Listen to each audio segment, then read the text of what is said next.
Salut, je vous fais une petite vidéo rapide pour réagir à ce que je viens de voir là récemment. Il va y avoir une proposition de loi qui a été faite donc, par certains députés, qui va être proposée au Parlement, une proposition de loi visant à encadrer le survivalisme, puisqu'apparemment il va falloir donc légiférer sur la question. Il y a donc un vide juridique et l'État ne contrôle pas. Donc il va falloir légiférer. Donc il nous propose une proposition de loi donc, qui a été faite par certains députés. Je vous la mets en description pour que vous la lisiez et que vous fassiez votre propre avis. Donc en fait, dans cette proposition de loi, ça commence par un petit peu le contexte, il nous explique un petit peu ce qu'est le survivalisme, et déjà on voit qu'ils n'ont absolument rien compris. Tout est mélangé, part dans tous les sens. Il nous parle principalement de stages de survie, ce qui est mélangé avec tout le reste. Et donc pour eux, le survivalisme se limite aux stages de survie. Donc tant mieux pour nous, on va dire, même s'ils savent très bien que c'est pas seulement ça, mais ils veulent d'abord se concentrer sur les stages de survie. Donc tout est mélangé dans tous les sens. On passe des stages de hussards aux stages de prenons le maquis de Soral de 2014. Ça part ensuite, ou même avant ça, au stage où malheureusement il y avait eu un accident il y a quelques temps, il y avait eu une intoxication et un jeune homme était décédé malheureusement. Donc voilà, il parle de cet accident d'il y a quelques temps.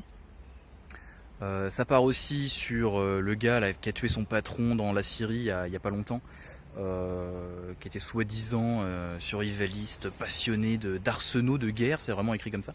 Alors qu'à l'époque de l'enquête, je me rappelle très bien, c'était il n'y a pas si longtemps que ça, le procureur disait clairement cette personne n'a pas un profil de survivaliste. Mais pour les députés, ça les dérange pas de tout déformer, de faire à leur sauce. Ils vont parler aussi de l'affaire Mia, ils vont parler de l'AFO, avec tous les retraités qui avaient été arrêtés en 2018, là, parce qu'ils se préparaient à une potentielle guerre civile. Enfin, tout est mélangé, ils ne comprennent absolument pas de quoi ils parlent. Donc pour eux, le survivalisme, c'est quoi? C'est les antisystèmes d'extrême droite, c'est les amoureux de la nature, et les jeunes qui regardent Koh Lanta. Et voilà, tout est mélangé, ça c'est le survivalisme. Alors ils attaquent vraiment clairement les stages de survie en mettant en avant le fait qu'il n'y ait pas de cadre législatif, qu'il y ait un vide juridique et qu'il n'y ait pas d'agrément ni de diplôme spécifique comme pourrait y avoir dans d'autres disciplines ou dans d'autres stages, comme par exemple il faudrait pour un moniteur d'escalade, pour un instructeur. Voilà. Il n'y a pas de cadre législatif pour d'autres activités comme pour la chasse par exemple, dans laquelle il faut passer un permis. Voilà. Pour le survivalisme, effectivement, il y a un vide juridique sur les stages de survie. Les seuls qui ont l'air de trouver grâce à leurs yeux dans cette proposition de loi, c'est le CETS de David Maniz, qui est présenté comme justement un bon exemple de centre de formation dans lesquels les instructeurs sont bien formés, avec bien suivis, etc. Il demande également d'apporter un code déontologique. Alors qu'est-ce que ça veut dire un code déontologique du survivalisme? Il va falloir un code, il va falloir des règles. Vous croyez que c'est quoi? Que c'est une activité qui nécessite un code précis, comme comme le code noir, comme le code de la piraterie. Et vous êtes cru dans Pirates des Caraïbes ou quoi? Faut un code vraiment pour nous dire ce qu'on. Vous croyez qu'on va attendre de vous? Vous nous disiez ce qu'on a le droit de faire, de dire, de penser, comment on doit gérer notre vie.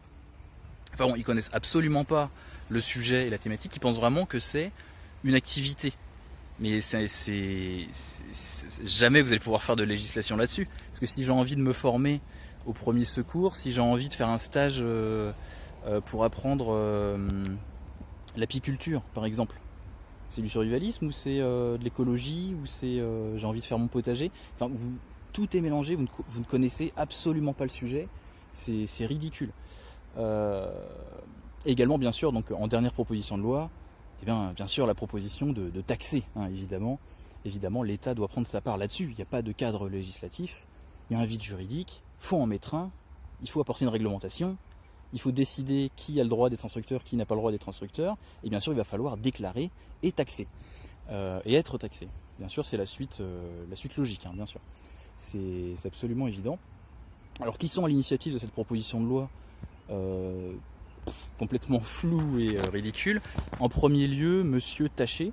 Alors qui est Monsieur Taché? Il s'était déjà fendu récemment dans les médias de déclarations anti-survivalisme en ne comprenant pas du tout de quoi il parle. Pareil, je vous mettrai un lien en dessous.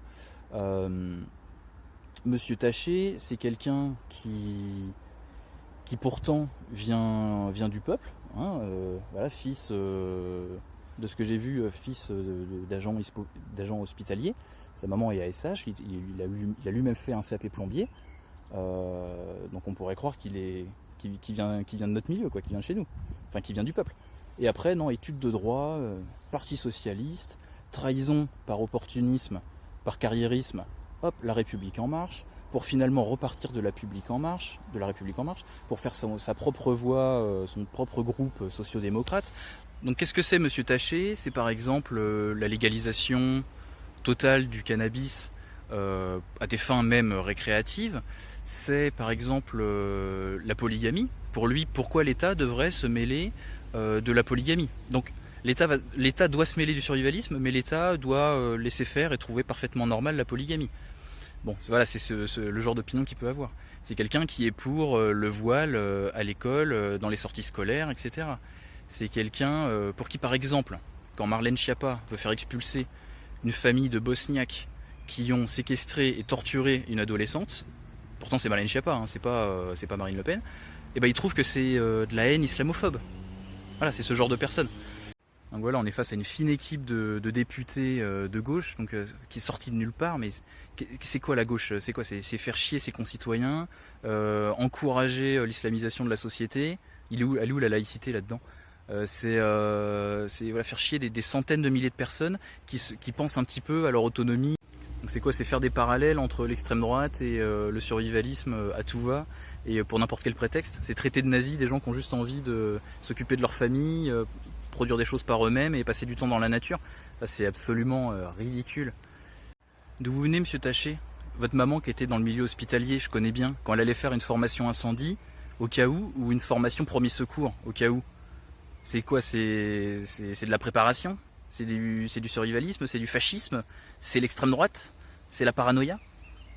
Vous comprenez pas, les politiciens, pourquoi les Français vous font plus confiance et pourquoi il y a de plus en plus de gens qui s'intéressent au survivalisme et qui ont envie de se débrouiller par eux-mêmes? Vous comprenez pas? Vous voyez pas où est le problème? C'est les gens qui sont tarés. C'est le peuple qui part en couille. Vous voyez pas l'état du pays? Entre la fuite des cerveaux et les frontières qui sont poreuses, on comprend pourquoi t'as pas fait plombier, mon gars. Tiens, regarde, tu vois, ça c'est de l'ortie. Et ça, si t'as besoin, tu peux le manger. Voilà. Envoie-moi les gendarmes maintenant. Donc voilà, là, si j'en crois votre proposition de loi qui parle fichage, recensement et surtout voir qui est formateur et même qui partage des idées survivalistes, peut-être que moi aussi, hein, je vais me retrouver fiché, interrogé, enfin comme des milliers de Français. Donc en tout cas, monsieur Taché et votre équipe, merci de repenser et de regarder un petit peu plus dans le détail ce que c'est que le survivalisme. Travaillez un petit peu plus votre projet de loi, même abstenez-vous, pourquoi pas. Même si c'est possible, retourner, changer des rondelles de 14.